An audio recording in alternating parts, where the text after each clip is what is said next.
Olá, queridos alunos. Essa é a nossa sexta aula, onde venho explicar para vocês sobre doenças transmissíveis e não transmissíveis que ocorrem no mundo inteiro. Tá? As doenças infecciosas, né, podem ser por uma infecção, né, onde ocorre uma penetração, desenvolvimento ou multiplicação de um determinado agente infeccioso ou agente etiológico no organismo humano ou animal, gerando doenças, tá? E estão relacionadas com doenças agudas e crônicas, transmissíveis e não transmissíveis. As transmissíveis são doenças cujo agente etiológico é vivo e transmissível, que pode haver uma fase intermediária no ambiente. As doenças contagiosas são aquelas através da transmissão direta, ok? Tosse, espirro, sangue, como tuberculose, hanseníase. Tem os exemplozinhos embaixo. Então, as doenças transmissíveis ou infecciosas, que podem ser chamadas dessa forma, ela é causada pela transmissão de um agente patogênico específico, seja por uma bactéria, seja por um fungo, um vírus ou um protozoário, não é isso? Para um hospedeiro susceptível, aquele que está fragilizado. O agente infeccioso ele pode ser transmitido tanto para humanos, tá?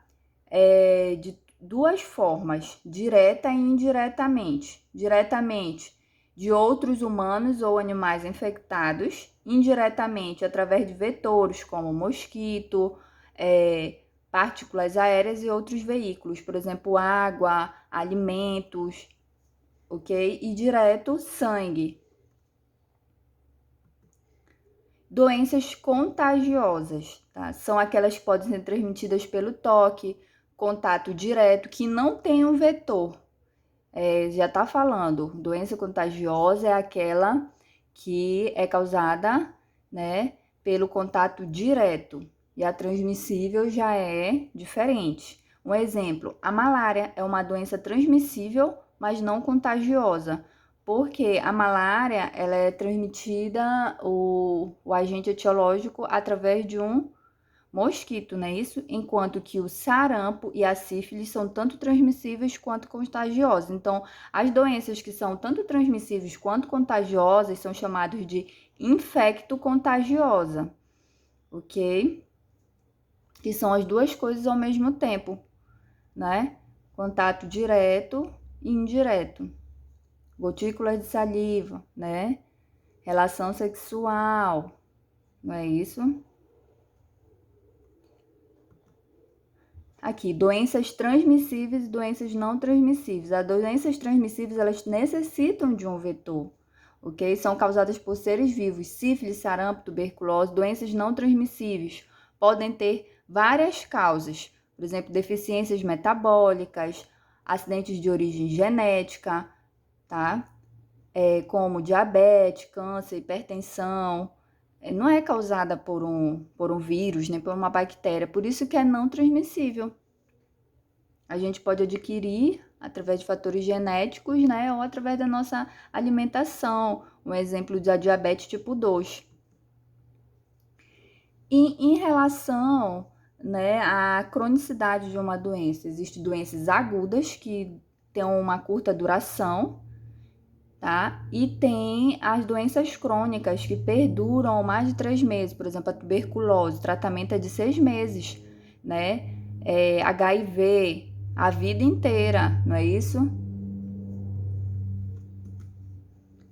E as doenças quarentenáveis e as doenças de isolamento. Olha só, doenças quarentenáveis que podem levar, são aquelas que levam, né, na verdade, a restrição de atividades, das suas atividades aos comunicantes durante um período máximo de incubação, para não haver uma aglomeração. Tá doente, por exemplo, tá com uma febre amarela, uma dengue, vai ficar em casa por um determinado tempo. Agora, de isolamento já não, né? Como o Covid-19, que tem uma alta transmissibilidade. Então, teve Covid, ficar no seu quarto isolado por um tempo para não, né, transmitir para outras pessoas.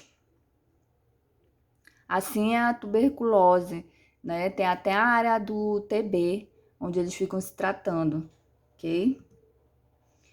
E o parasitismo é uma interação negativa na qual uma das espécies ou parasito é metabolicamente dependente da outra espécie ou hospedeiro. Olha só o parasitismo. Podem ser quantificados facilmente. Teníase, ela é uma verme, não é isso? Que se hospeda no corpo, né, dos seres humanos e fica ali, olha, só aumentando de tamanho, se alimentando, se nutrindo. Microparasitas, em geral, não são quantificados diretamente, são microscópio. Microparasitas, vírus, bactérias, fungos. Olha só, os macroparasitas são maiores. Uma teníase pode chegar, gente, a 10 metros no nosso intestino. E aqui, em relação a agentes infecciosos, são aqueles que causam doenças, eles podem ser chamados também agente etiológico, que é um vírus, uma bactéria, um euminto, um fungo, tá? Que causa infecção, não é isso? E a infectividade. A infectividade é a capacidade de um micro-organismo infectar, né? Se ele tem uma alta infectividade, o coronavírus tem uma baixa infectividade, ok? E olha só, em relação à patogenicidade, toda vez que vocês ouvirem essa palavra, quer dizer o quê? A capacidade de causar uma doença, tá? Virulência não é uma doença causada por vírus. Não quer dizer isso o significado. É a capacidade de gerar casos graves, ok? Virulência. Será que esse micro-organismo tem uma maior virulência do que uma bactéria? Né? A capacidade que ele tem de aparecer uns sintomas mais severos. Né? O coronavírus tem uma alta virulência, não é isso? Maior que o H1N1. E a dose infectante? Olha só, já está falando, a dose infectante daquele micro-organismo é a quantidade do agente etiológico necessária para iniciar uma infecção. Então, vai variar de acordo com a doença e com a pessoa. Se é um idoso, se é mais vulnerável, se está mais susceptível, se tem outra doença aliada. E a imunogenicidade é uma propriedade, não é isso? Que o ser humano tem. Por exemplo, contraiu, né, o sarampo, então, o sarampo tem uma imunidade duradoura, né? São defesas do organismo. Estabilidade antigênica é manter sua estrutura, né? Novos corpos, novos anticorpos e novas vacinas, como a influenza, que tem uma baixa estabilidade. Olha só, estabilidade antigênica. Estão procurando ainda a vacina do coronavírus. Né? Ainda não tem, mas estão fazendo lançada no mercado, estão testando para ver a estabilidade antigênica. H1N1 a gente tem que vacinar todo ano, né? Dura apenas um ano a estabilidade dela. E valência ecológica é a capacidade de um agente etiológico sobreviver em um ou mais reservatórios. Olha só, é no ar, no solo, é no animal. Resistência às condições do meio, a capacidade de sobreviver às condições do meio ambiente. Gente, os micro-organismos, tem uns que vivem no frio, no calor, ou então numa temperatura excessiva. Ele tem a capacidade de adaptação, ok? E o período de incubação, o que é isso? Olha só, o período de incubação de uma gripe normal, 2 a 8 dias. Né? É o período em que começa a aparecer os sintomas, tá? É o intervalo entre a infecção e o início dos sintomas. Virulência de uma cepa, por exemplo, de uma bactéria, a dose infectante, suscetibilidade do hospedeiro. Por isso que muitos colocaram, né, o coronavírus, 2 a 7 dias. Uma gripe normal, de 2 a 5 dias. Então, depende muito. E o período de latência, olha só, durante o período de incubação, existe um período de latência antes do hospedeiro passar a ser transmissor da doença. Ele fica lá procurando uma condição favorável para ele se multiplicar e se desenvolver. Ali é o período de latência. Por exemplo, tem sífilis latente, que às vezes a pessoa nem sabe que tem, né? Mas ela tá ali, ó, só tá esperando uma oportunidade. Tá ali já há 1 ano na pessoa. Porque a sífilis é uma doença, né? Uma IST, infecção sexualmente transmissível, né? Que ela não aparece logo no primeiro dia. A primeira fase da sífilis não dói, não coça. E o tempo de geração, gente. O tempo de geração é intervalo entre a ocorrência do caso índice e de casos secundários. Período de latência mais período de transmissibilidade. Olha só. E ocorre tem muitas doenças transmissíveis, como também muitas doenças não transmissíveis, que agora no momento atual que estamos vivendo, né?